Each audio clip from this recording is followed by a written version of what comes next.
আর ওরা প্রস্তুতি নিচ্ছে বিভিন্ন ষড়যন্ত্রের জন্য। আমরা সকল ষড়যন্ত্র ভেদ করে চূড়ান্ত বিজয়ের জন্য ফুলের মালা করার জন্য চিন্তা করতেছি ইনশাআল্লাহ।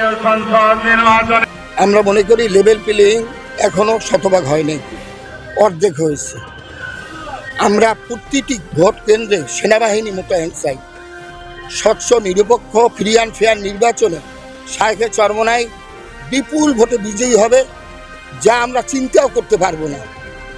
এই বরিশাল মাটি ও মানুষের নেতা, মানবতার পরম বন্ধু শাইখে চরমোনাই, তিনি এই বরিশালে তিনি হৃদয়ের মানুষ, মাটি ও মানুষের মানুষ, শ্রমজীবী মানুষের জন্য তিনি অনেক কিছুই করেছেন, যা বলা এত সংক্ষিপ্ত সময় সম্ভব না।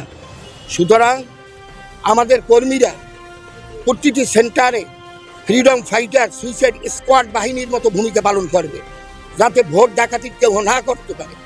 তবে আমি বিশ্বাস করি প্রশাসন, পুলিশ এবং আর্মি তারাও যাতে